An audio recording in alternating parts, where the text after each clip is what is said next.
always good to anytime you travel to get a win.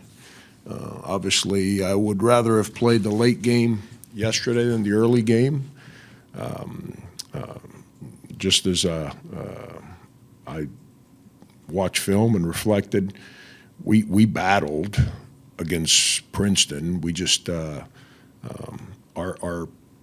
play at the 4 was not what we needed it to be, offensively or defensively, and they attacked us through there, as Upstate did, and just something that we're going to have to keep working on and getting better at. Frank, a couple for you. First is, how is A.J. Wilson, and then any other injuries?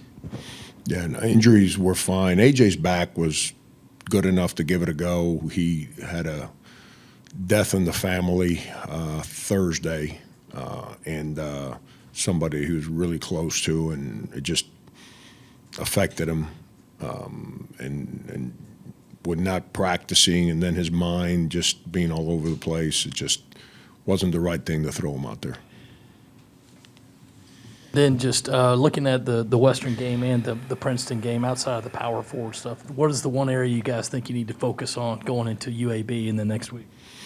Yeah, it's we've our play at the 4 has to be better. I mean, offensively and defensively, both. I thought our ball screen defense is much improved from what it was last year. I thought we kept McKnight from getting off ball screens and kept him to the scouting report for the most part. I mean, they ball screen for him almost every possession, so you're going to make mistakes, especially this early in the year and with a bunch of first-year bigs. But I thought we defended pretty well. I really did. Against Princeton, I thought we battled defensively, but we just it's,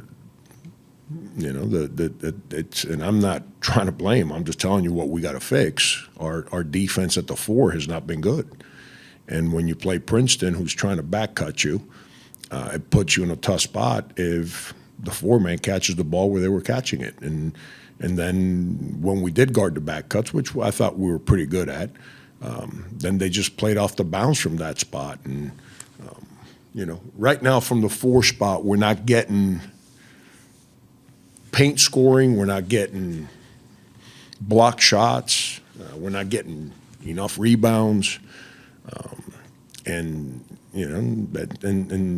if we're gonna grow with defensive mistakes, then we have to get some of those other plays I'm talking about. And unfortunately, we haven't gotten them. So, and part of that is not defiance, it's just first-year guys. And so that's the one thing that we have to continue to identify and get a lot better at here moving forward.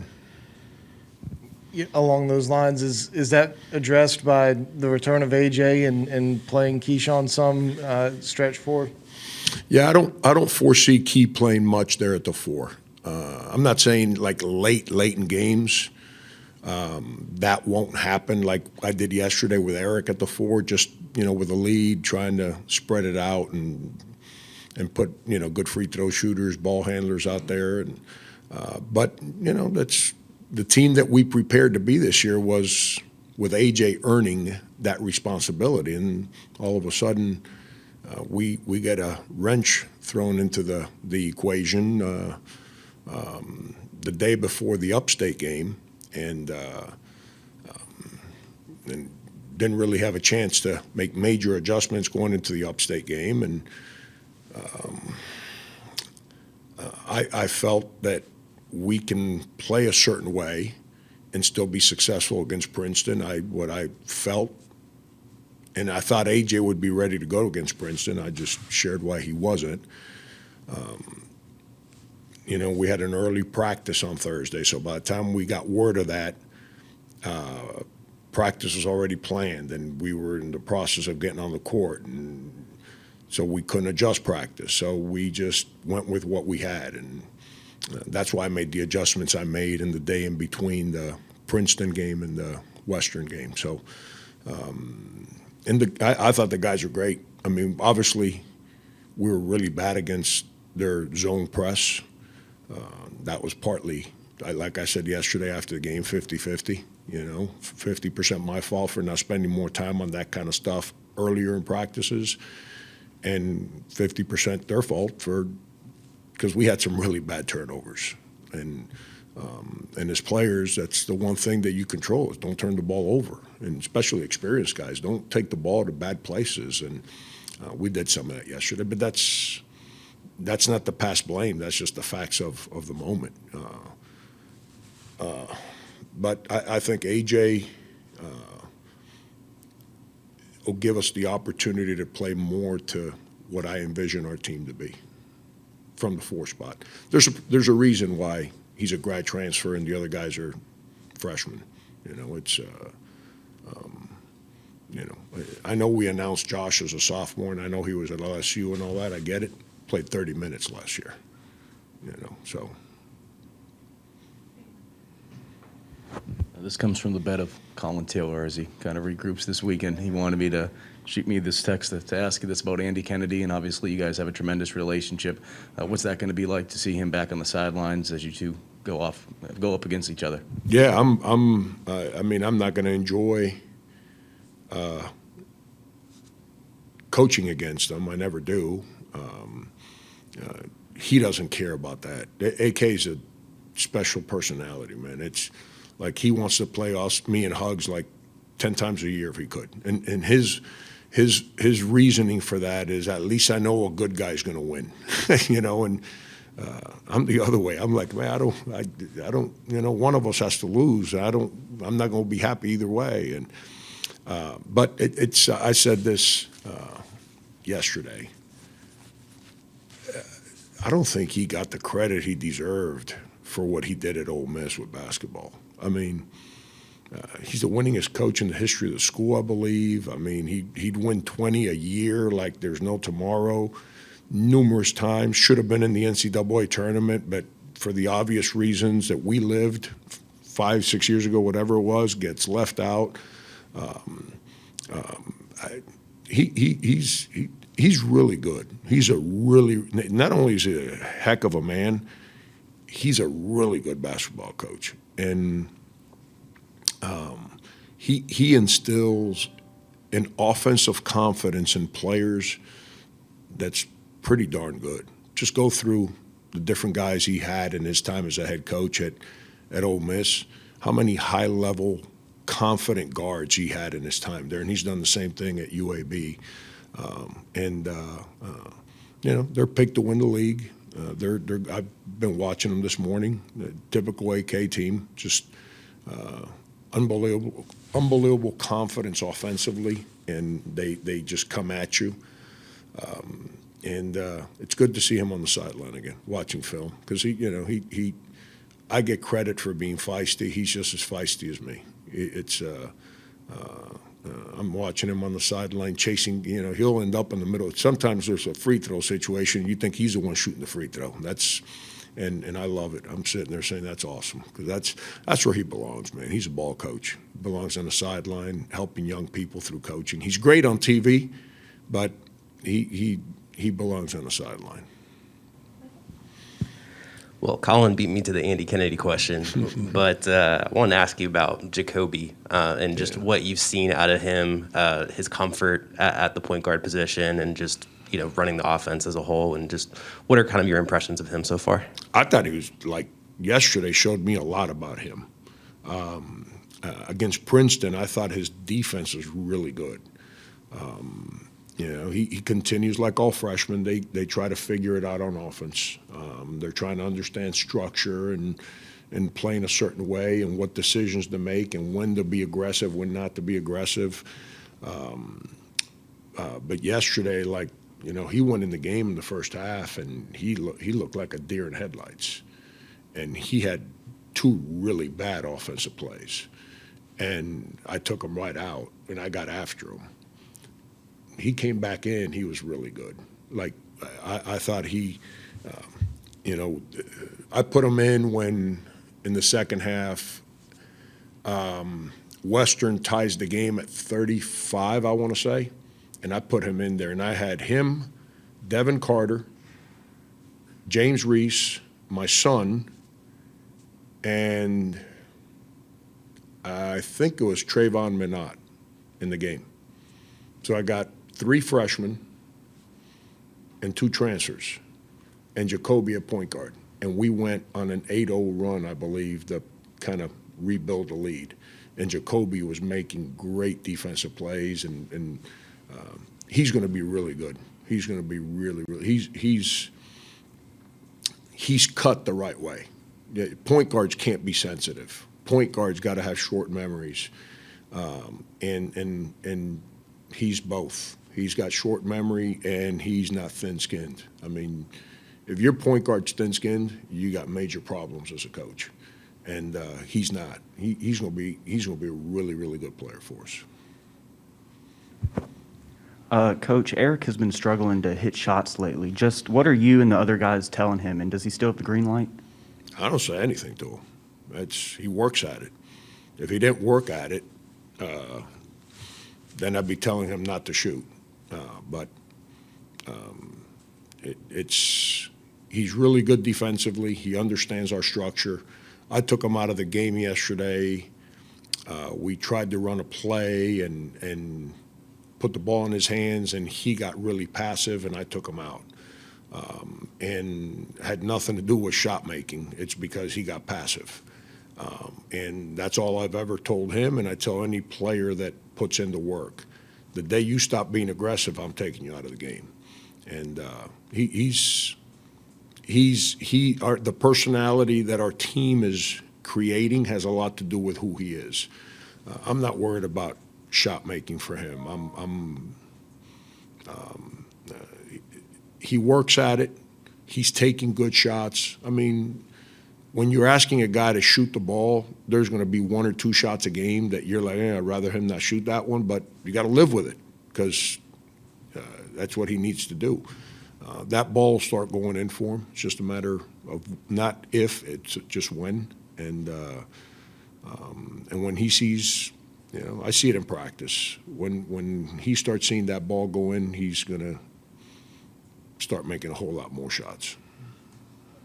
Hey, Coach, just wanted to get your thoughts on the play of Jermaine and James through the first 3 games. Jermaine and who? James Reese. Sorry. Oh, and James Reese. Yeah. Those 2 guys, those 2 guys and Eric have developed a great, what's the word I'm looking? I don't want to say camaraderie, synergy, rapport amongst themselves on the court. Jermaine missed 3 weeks of practice. Jermaine had his wisdom teeth pulled, then came back, so he missed 5 days there, and then he practiced for 2 days and pulled his hamstring and missed 2 more weeks. It kind of offset the chemistry that those guys had built because those 3 guys were playing really, really well together. It's one of the reasons when you see Devin Carter, not only is Devin a good player, but be so comfortable in a moment so early in the year, the way he played yesterday, is because he's got to practice against those guys every single play. And so there's a comfort level, like I get to go against these guys every day, I can play against them too.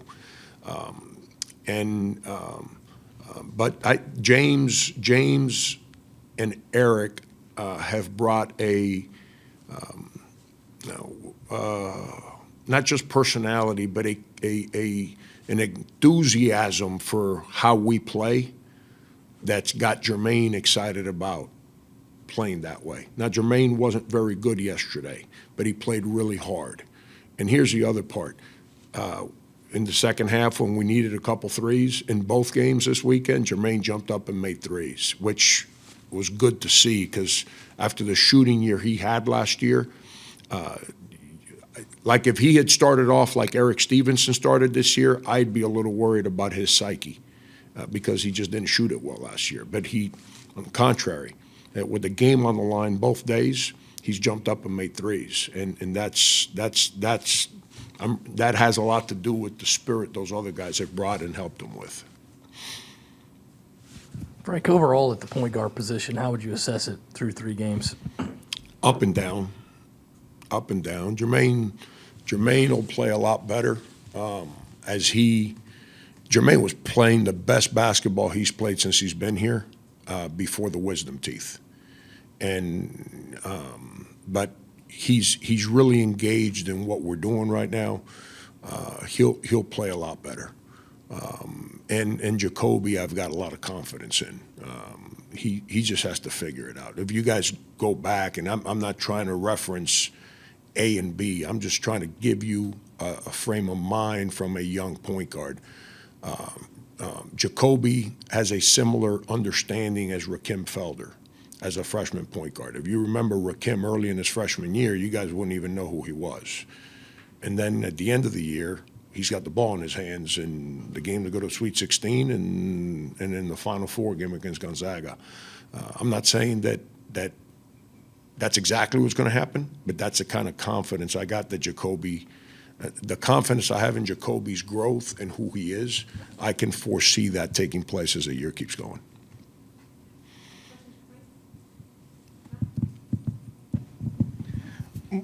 Maybe kind of a big picture question, but some coaches choose to not bring suspended players on trips such as that. Why was it important for you to bring Keyshawn, and what have you seen from him as he goes through these 5 games? Yeah, I did the same thing with Sindarius. I don't suspend a lot of players. If you go through my history, it's not what I do. I've held players out because I'm not happy with how they practice, or I'm not happy with stuff that no one needs to know about as far as classroom attendance, their attitude with tutors, whatever it may be. That's between me and them. That's not for the world to know. But I don't ostracize them. They're a part of who we are. They're not like, get away from me. If I got to tell a player, get away from me, then he doesn't need to be on our team. When guys make mistakes, we deal with them. But they're one of us, and I'm gonna keep them around. And it's how you build a family. If as parents we threw our kids out of the house every time they made a mistake, we'd be lonely parents. But you got to deal with them. You got to punish them. It's not fun to see your son or your daughter crying because they made a mistake and you punish them, but you don't disown them. And it's the same way with players. It's Keyshawn. If I didn't want Keyshawn here, he wouldn't be here. If Keyshawn didn't want to be here, and he's been here for 3 years already, he wouldn't be here. And, he's one of us. We're going to look out for him, and he's worked really hard at becoming a better player. He's been good in practice. He's been good on the bench. He's going to be fun. What are some What are some things you're hoping to see from your team Thursday night that you may have not seen over the weekend and in the first game against Upstate? Yeah, what's funny is AK, Andy, that is, Kermit Davis and Stansberry, they kind of, their defensive principles all come from the same kind of mindset. So we're going to see a lot of similarities of what we're doing offensively against a team that's going to play similar to Western Kentucky defensively from a scheme standpoint. So I hope to do a better job coaching against that scheme in practice so we can attack it a little bit better than we did yesterday. And then our bigs have to, I think Wildens is really, really battling. I think he's really battling, and he's got to make his free throws. He's been shooting at it like 82% clip in all the free throws we have them shoot in practice during the week.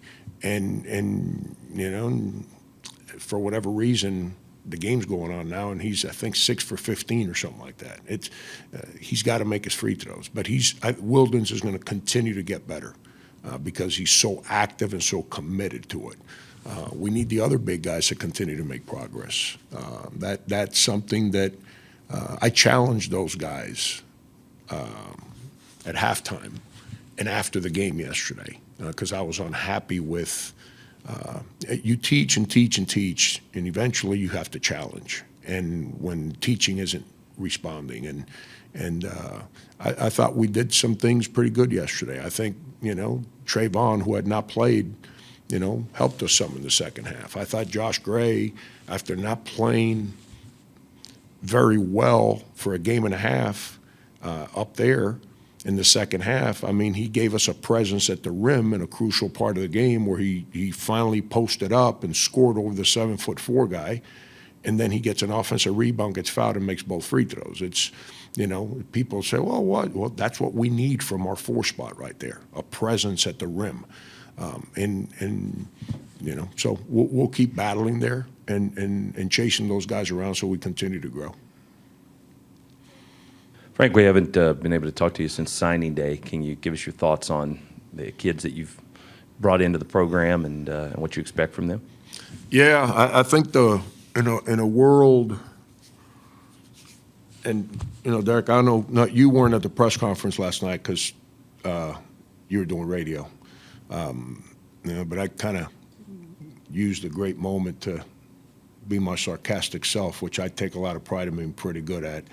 When we signed Devin Carter the year before, and he committed to us, and he wasn't one of those sexy kind of internet heroes that everyone raves about, so we got no credit for signing him. He's really good. Just like Chris Silva or A.J. Lawson, guys that are really good, that Mike Coates are, that they weren't sexy social media guys, so no one ever gave them credit for being good players. But, yeah, we signed them, and we've been pretty good with those guys. Dwayne Notice was a 2-star guy, 6th man of the year. Hassani Gravett was a JUCO transfer. You know what? He was 6th man of the year. We've done our share of signing really good players here. These 2 guys are no different. The one thing that I found unique with them in today's landscape of basketball, they're both the same in this respect. Both of them just turned 17 years of age. They're babies. They will not be 18 until they're already on campus. And today's day and age, you got 19-year-old high school seniors. And when you look at the prospects of who they are, Zach is a special talent. I mean, he is every bit of 6'8", has a passing eye that's special. He passes that ball like unbelievable. He's a good shooter that will work at shooting the ball. He plays for his dad, who is the hardest. His dad coaches him hard, not on game days, every day.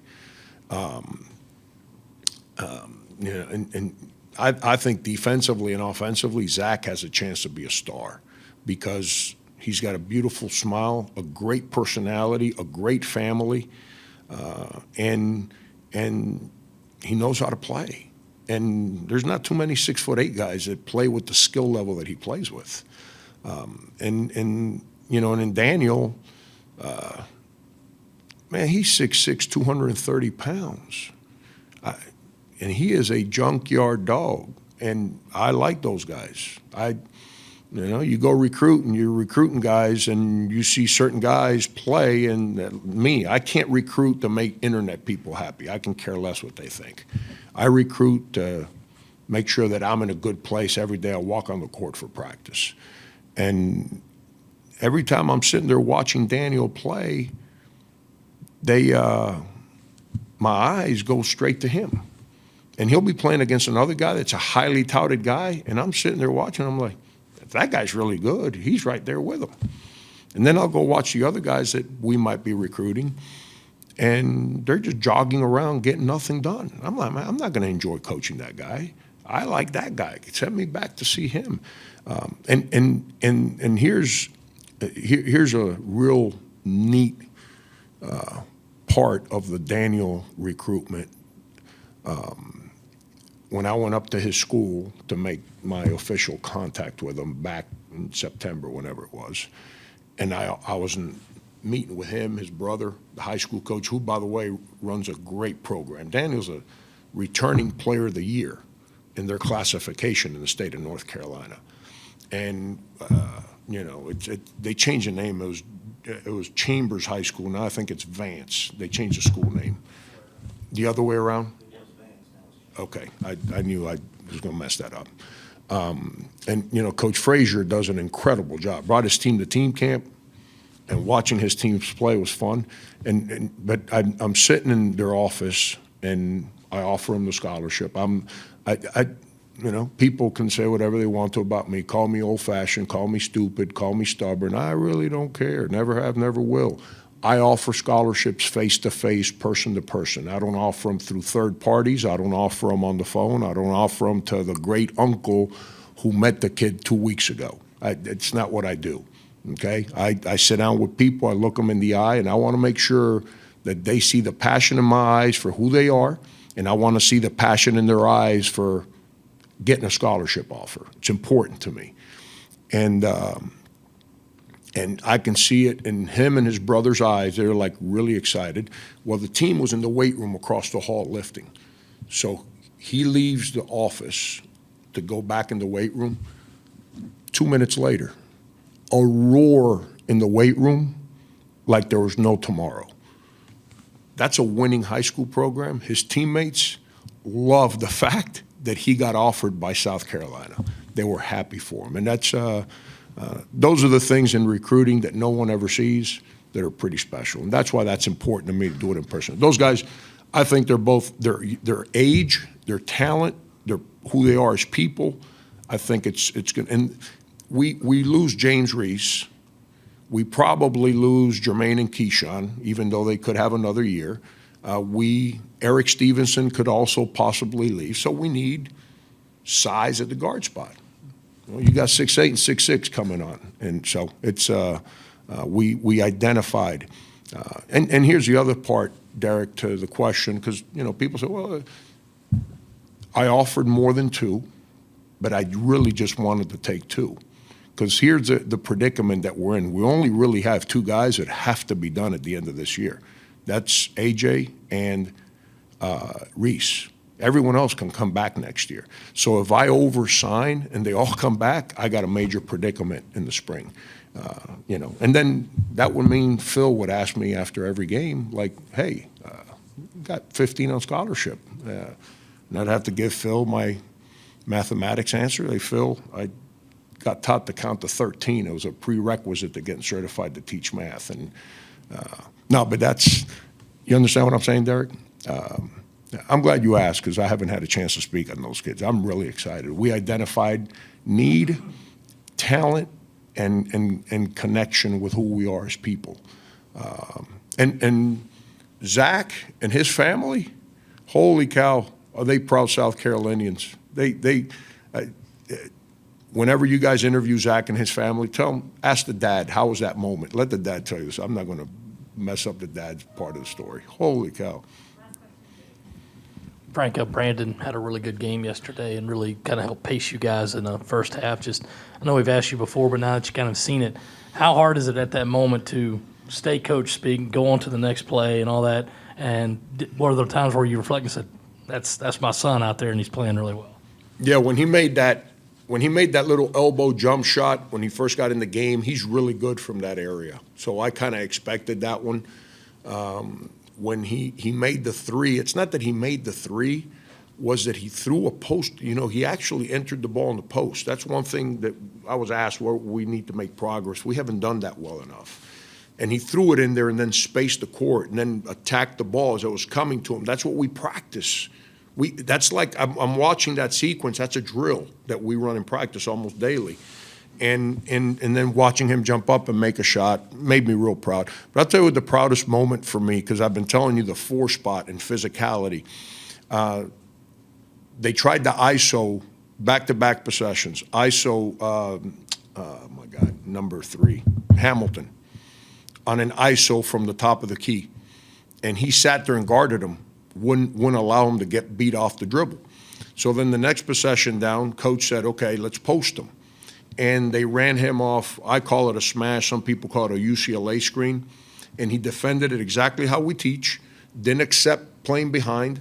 The guy caught it slightly off the block, so he caught it in what we call the Carmelo Anthony area, kind of outside the paint, and he tried to go at Brandon. And he sat there and guarded him and turned and moved his feet and walled up and kept his chest, forced the guy into a missed shot. Those two plays is what we have not had at the 4 spot in our first 7 days of live action. And he gave us that, gave us a sense of toughness defensively. And that was, as a dad, that those 2 plays are the ones that I said, wow, look at him, proud of him. So, the shot-making stuff is part of it. And he works at it like the rest of the guys on the team, so I was really happy the ball went in for him. But those 2 plays represented that we just haven't had from the 4 spot. Thank you.